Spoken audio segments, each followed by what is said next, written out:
আলাইকুম রাহমাতুল্লাহ। সম্মানিত ভিউয়ার্স, আজকে আপনাদের সামনে যে ভিডিওটা আমি উপস্থাপন করতে যাচ্ছি সেটা হলো নুরানি পদ্ধতিতে কোরআন শিক্ষার হরফ শিক্ষা কোর্সের 5 নাম্বার কোর্স। আমাদের নুরানি পদ্ধতিতে কোরআন শিক্ষার কয়েকটা ভাগ হয়েছে। একটা হলো হরফ শিক্ষা, একটা হরকত শিক্ষা, মাদ শিক্ষা। তো এই মাদ শিক্ষাটা এর ভিতরে বিস্তারিত অনেক আলোচনা আছে, তবে হরকত শিক্ষার ভিতরে আলোচনাটা একটু কম আছে।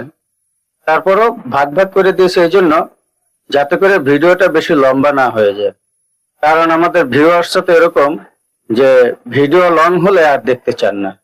আসলে ভিডিও লং না করলে একটা ভিডিওর ভিতরে বিস্তারিত কোনো কিছু বোঝানো সম্ভব হয় না। তারপরেও বাধ্য হই ভিডিওগুলো ছোট করতে। যাই হোক, ভিডিওগুলো দেখতে থাকেন। রিলাক্স করার নিয়ত যদি থাকে মনোযোগ সহকারে দেখেন এবং বারবার রিভিশন করেন। আশা করি এখান থেকে অনেকটা ফায়দা আপনাদের হবে।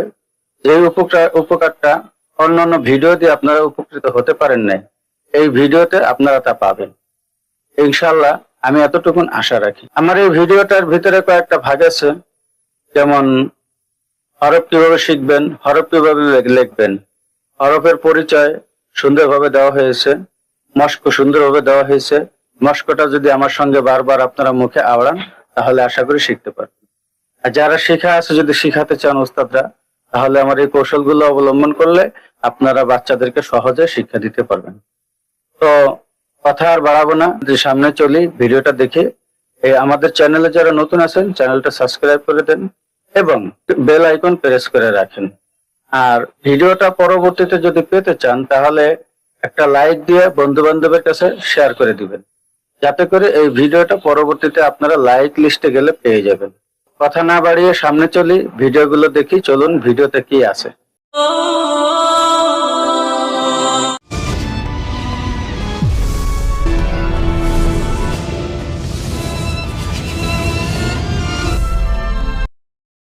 এটা মুছে দিলাম। আমাদের এটা নিচে কি ছিল? মুক্তা ছিল। কয়টা ছিল? একটা ছিল। সবাই দেখেন, এবার আমরা দেখতে পাচ্ছি মুক্তা কয়টা? কোথায়? উপরে। কয় নক্তা? 2 নক্তা। আচ্ছা, নক্তার মাঝে আমরা পরে আসি। এবার হরফটার দিকে খেয়াল করেন। এইবার আমরা যে হরফটা পড়তেছি, এই হরফটার সঙ্গে ঠোঁটের কোনো কাজ নেই। এই হরফটার সঙ্গে কি নাই? ঠোঁটের কোনো কাজ নেই। বুঝতে পারছেন?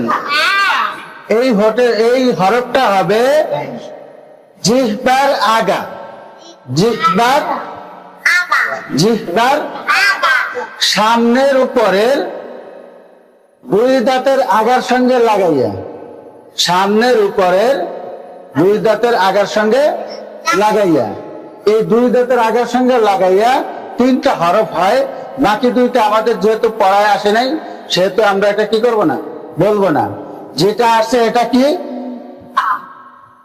জিহ্বার আগা কোথায় লাগাবো? দাঁতের আগার সঙ্গে। পেট ও আগা না, দাঁতের পেট ও আগা একটা আছে না, এটা না। যেমন জিহ্বার আগাটা এখন জিহ্বা বানাইতে হবে। এই দেখেন, এই ধরেন জিহ্বা, এই হলো কি? জিহ্বা। এই হলো দাঁত, এই হলো কি? এইবার দেখেন, এই যে জিহ্বাটা দাঁতের আগার সঙ্গে লাগছে, জিহ্বাটা দাঁতের আগার সঙ্গে লাগছে। এই দেখেন, বাহিরে আসে না, কিন্তু দাঁতের থেকে কিন্তু বাহিরে আসে নাই, এভাবে কিন্তু বাহিরে আসে নাই। এই যে আগার সঙ্গে লাগছে, একটু মিলছে না? সমান সমান আছে না? সমান সমান থেকে এবার এই জিহ্বাটা এভাবে মেলার পরে খেয়াল করেন, এটা শুধু ফাঁকা হয়ে যাবে। মাঝখান থেকে শব্দ বের করবে, মাঝখান থেকে কি করবে? শব্দ বের করবে। ফাঁকা হয়ে যাবে, মাঝখান থেকে শব্দ বের করবে। এই শব্দটাই যে উচ্চারণটা আসবে ওটাই ওই অক্ষরের নাম হয়ে যাবে, ওটাই ওই অক্ষরের কি হয়ে যাবে? নাম হয়ে যাবে। যেমন দেখেন, এবার আমার মুখের দিকে খেয়াল করেন, দেখা যায় আমার দাঁত, দেখা যায় আমার দাঁত সুন্দর, সুন্দর না? জিহ্বাটা কি দেখা যায়? হ্যাঁ, আচ্ছা। এইভাবে করে জিহ্বা কিন্তু বাহিরে চলে আসে নাই, বাহিরে চলে আসবে না, ভিতরেই থাকবে সমান সমান। দাঁতের দাঁতের কি থাকবে? দাঁতের কি থাকবে?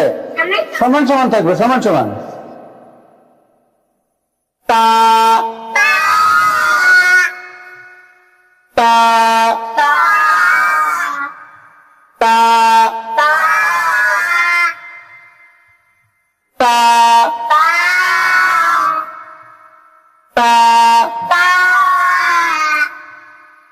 তা তা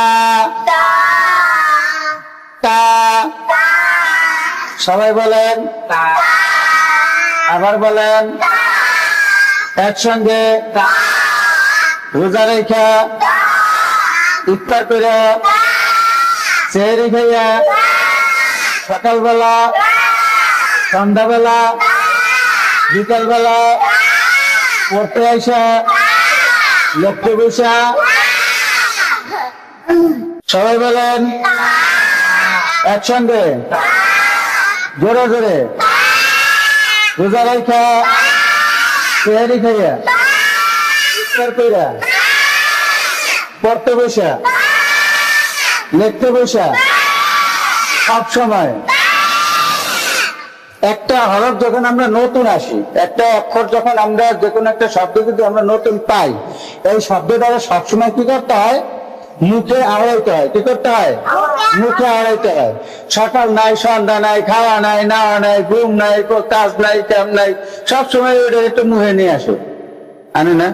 যখন নতুন নতুন কবিতা শেখে, আই ছেলেরা, আই মেয়েরা ভাত খাই, দূর ফুল তুলিতে যাই, এই কবিতাটা যখন শিখে তখন কি সবসময় বলে না ওই ভাত খাইতেছে, এর মধ্যে ওর মায়েটা ভাত লবি, আই ছেলেরা, আই মেয়েরা ফুল তুলিতে যাই।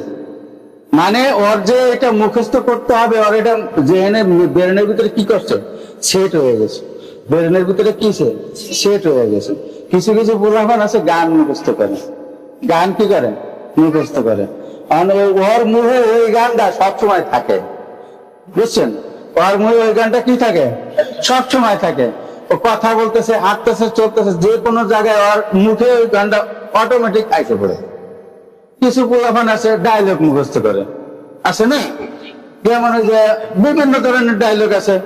একজনে মনে কর এই যে একটা শব্দ মুখস্থ করছে, আর শব্দটা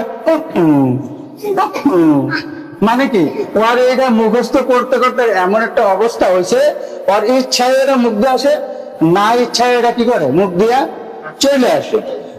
আচ্ছা সবাই দেখি, এইবার আমাদের একটা প্রধান কাজ হয়েছে, সেটা হলো হরফটা যে আমরা শিখলাম, হরফের পরীক্ষা আছে। এই দেখেন সবাই, এবার বলেন এটার নাম কি? নকশা। আচ্ছা, এবার নাম বলেন।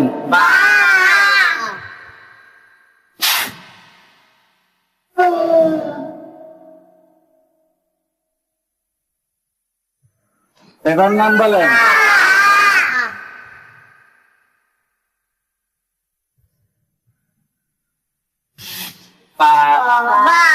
সবাই বলেন।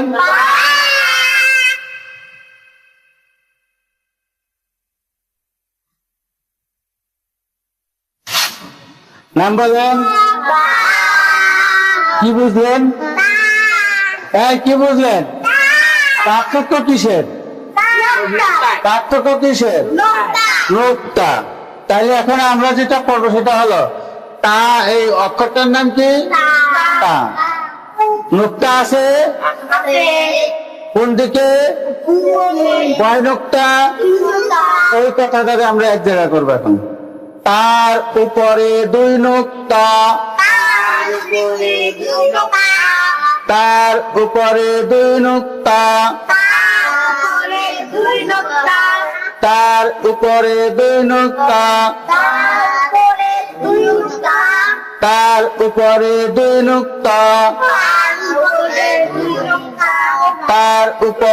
কয় নোক্তা? তার উপরে কয় নোক্তা? একসঙ্গে বলেন। তার উপরে কনকটা সবাই বলেন আবার বলেন আবার বলেন একসঙ্গে বলেন তার উপরে দুই নুক্তা তার উপরে দুই নুক্তা তার উপরে দুই নুক্তা